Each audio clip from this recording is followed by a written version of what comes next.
Jika Anda berobat ke tempat semacam Pak Haji yang orang sebut, lalu Anda dikasih obatnya, air minum, yang doakan, apakah itu masuk syirik atau bagaimana Ustaz? Mohon pencerahannya. Tergantung. Jika Anda minta doa, tabarruk dengan doa itu, wasilah supaya mohon berdoa, didoakan kepada Allah. Anda bisa berdoa sendiri, minta, ya, dan bisa saling mendoakan. Nabi kadang saling mendoakan dengan sahabat, doakan. Bahkan Nabi minta dibacakan oleh Abdullah bin Mas'ud Al-Quran. Abdullah bin Mas'ud datang sini, coba bacakan surat ini. Kata Abdullah bin Mas'ud, ya Rasulullah, Anda kan yang Nabi, tapi saya ingin mendengar bacaanmu. Sesama sahabat saling mendoakan, biasa saling ketemu, doakan, itu biasa. Dan boleh, adabnya boleh. Anda ketemu ulama, minta doa. Dulu kami begitu, bertemu ulama, minta doa, Syekh, doakan kami. Sekarang agak beda, orang ketemu Ustaz, minta foto.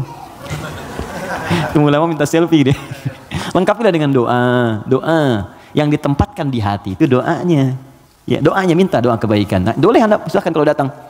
Itu dalilnya diantaranya Quran surah ke-5 tadi, ayat 35. Ya ayyuhalladzina amanu taqullaha wabtaghu ilaihil wasilah. Hai orang-orang beriman, tingkatkan takwamu kepada Allah, cari wasilah untuk mendekat kepada Allah. Apa diantaranya? Kisah yang paling tepat untuk menjawab ini adalah tentang Al-Fatihah itu.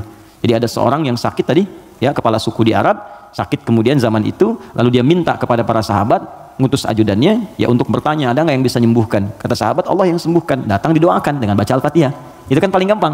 Ketika didoakan itu dengan baca Al-Fatihah, sembuh. Saat sembuh itu dikasihlah kemudian kambing beberapa ekor. Takut, dibawalah kepada Nabi. Ini indah sekali.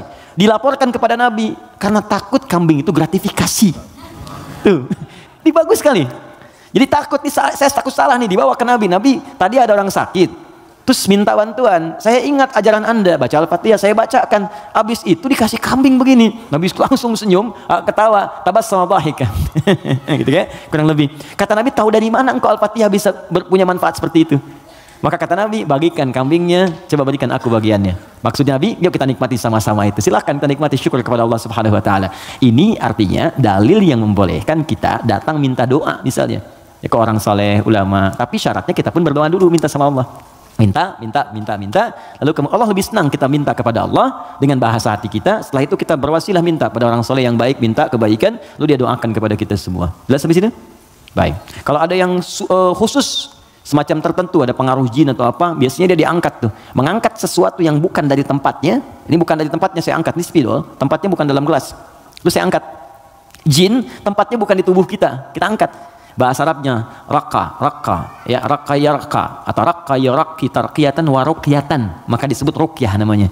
Terus ya, ada ruqyah itu macam-macam, ada yang dengan bacaan saja, ada yang dengan air misalnya, air terus diminum, ya. Ada yang dulu ruqyah terkenal sekali, orang soleh, dia sakit, punya anak sakitnya lumpuh semua. Nah, begitu lumpuh, ini orangnya baik sekali, kesolehannya nampak pada prasangka baiknya. Jadi semua yang datang prasangka baik aja. Malam-malam, Bu, bayangkan ada perampok datang tengah malam. Ini kisah ini sangat populer sekali. Perampok serombongan datang ke rumahnya. Karena prasangka baik ini dikira mujahid fisabilillah mampir.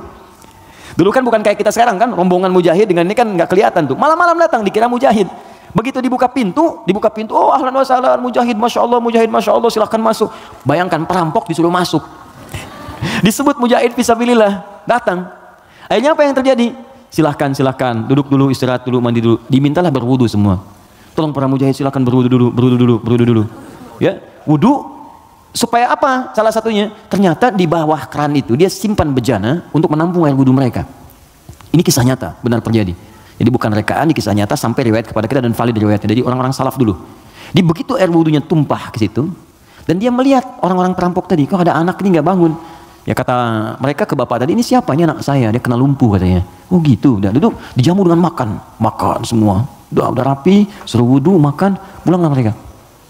Nah, begitu pulang, ini yang menarik. Beberapa pekan kemudian, datang lagi.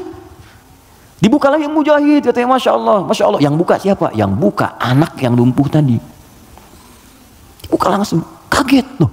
Kemarin kan lumpuh dia, sekarang bisa buka katanya kan. Lalu bapaknya keluar, nyambut lagi, Masya Allah, kan mereka berkahan dari jihad Anda, Anda bayangkan. Karena positif thinkingnya. Bertanya, ini kenapa bisa sembuh? Air wudhu, masih ingat gak air wudhu yang pernah engkau pakai itu dalam wudhu itu? Saya mandikan kepada anak saya, dengan izin Allah sembuh dia. Perhatikan ketika seorang berprasangka baik kepada Allah Subhanahu wa taala akan merubah segalanya. Lalu perampok tadi kemudian terjatuh semuanya, nangis tersungkur, sujud di hadapan Allah Subhanahu wa taala. Nangis taubat di situ. Sebetulnya kami bukan mujahid, kami perampok katanya. Dan sebagainya, taubat. Jadi bayangkan hanya dengan wasilah anak yang lumpuh dalam keadaan tadi dia menjadi mulia seluruhnya.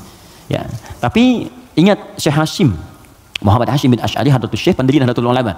Beliau mendirikan NU tanggal 31 Januari ya 1926. Itu beliau mendirikan NU, punya kitab 19 kitab. Di kitab kedua namanya Risalah Ahlus Sunnah wal Jamaah. Di halaman yang ke-12 paling kiri sebelah bawah. Ya, itu beliau sampaikan begini. Hati-hati. Wa minhum al-abahiyuna, hati-hati ada aliran yang menyimpang di tanah Jawa. Itu diungkapkan di tahun 1333 Hijrah. Sekarang 1431. Sudah berapa tahun?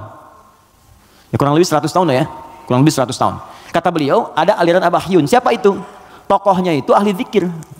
Zikir. Tapi cara zikirnya melahirkan kesimpulan yang menyimpang. Apa kesimpulannya? Kalau sudah dekat dengan Allah, fala yantabiqu alainal amru wan nahyu. Karena sudah merasa dekat dengan Allah dengan zikirnya, maka sudah tidak berlaku lagi perintah dan larangan. Di sholat sudah nggak berlaku lagi karena sholat itu masih latihan. Kalau zikir sudah dekat dengan Allah, nggak usah sholat lagi. Maka kalau Anda menemukan yang seperti ini, kata beliau, jauhi, karena itu mengajak pada kesesatan. Anda datang tiba-tiba, ya mungkin panggilannya kiai gitu kan, ya pakai jubah lebih lebar daripada Batman, kadang-kadang kan tertukar lah sekarang atribut kiai dengan dukun itu disama-samain, ini susah gitu kan. Pakai datang, Anda konsultasi, nanya, Anda nggak tahu, karena nggak tahu itu, tiba-tiba waktu zuhur tiba, Allahu Akbar, Anda tanya, Pak Yai kok nggak sholat dulu kita? Adek ini, kalau Pak Yai fisiknya di sini, rohnya sedang sholat. Kalau yang seperti itu tandanya dukun, tinggalkan, jauhi. Ya, kata beliau disebut sesat, kata beliau ya.